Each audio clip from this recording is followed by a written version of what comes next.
So I thought I'd jump on here and do a really quick video and show you guys how I test my blood glucose levels. Hazel's having a screaming fit in the corner. I have no idea why. So I wanted to show you how I do it. This is going to be my 2 hours after breakfast sugar levels. So I wanted to show you how I do it. If you are slightly squeamish or don't like blood or needles, I recommend you not probably watching. It's not too gory, but yeah, I'll show you what we do. So this is the sort of bag that comes with me everywhere. It's got kind of everything I need in there. It's got extra needles in the back for the lance, and then also these are my test strips.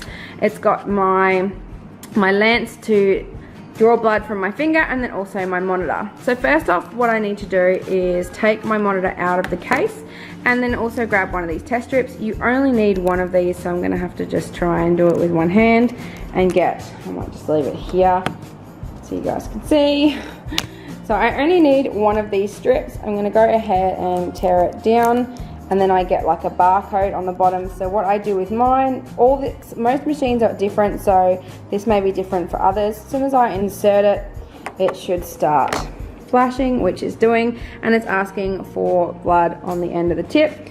So I go ahead and take my lance machine device, and it's set to a 3. This can be changed depending on how deep you need the needle to go in your finger to draw blood. It goes, obviously the lower the number, the less. You can normally do it around a 2 or a 3. I have a 3 only because sometimes if it's on a 2, I don't get enough blood for the machine to recognize that there is enough blood. I'm gonna go ahead and put this down and I'll show you guys how I do it. So the trick is when you've got your fingers together, you want to go around the edges of each finger. So when you put your hands together, you want basically the skin that's around the edges of them. So I'm going to go ahead with my particular lance. Like I said, each machine and lance is different. I pull back and you'll hear it click, and it tells me that it's loaded, and that's obviously where the needle is. You can't actually feel it at the moment. So I'm going to go ahead on my finger, place it on the edge and click it, which it did. Now if you have a look, it's already probably just started. So I'm going to go ahead and grab the machine, which is still flashing for blood, and place it on the blood, and you'll see that the blood, hopefully there's enough, and it starts beeping, which tells me it's got enough, and it starts counting down, which is 1, and that's 4.0. So that's actually, so that's actually pretty good.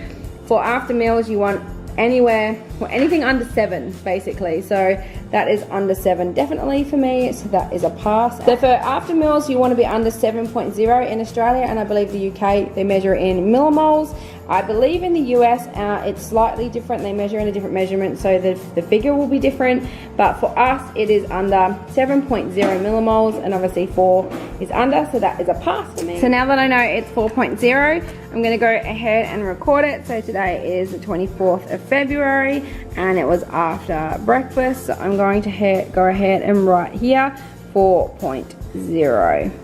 and that will be my reading. So the next reading that I need to do is after 2 hours after lunch, and then I do it 2 hours after dinner. When I go on insulin, I will probably have to start doing the before dinner one, but I'll explain that next time. I'm obviously in no insulin injections. I have been writing when I've gone on to metformin, so I've also written when the doses are. I haven't changed doses, so I've just left these blank because I'm still on 1.5, and that is how you do it. So record it in your book so that your diabetes doctor can have a look, and also circle the ones that are high, and you can go from there. So to get rid of the lance, basically what I do, I'm going to put this down because it's easier for me to show you. I get the packet that I took it out of, you can see I teared it off. I basically just insert the blood end into the packet so it's not there. I grab the needle and pull it out, and that's obviously the chip, so that's nothing, and then I just take the end and fold that back over. So it's all stored away, and that's how I throw it out. And that's basically it. My machine basically turns off straight away as soon as that chip is taken out, and that's it. I go and put it all back for the next reading until I need it next time. If you have any requests, let me know, or any questions, and I'll catch you guys next time. Bye.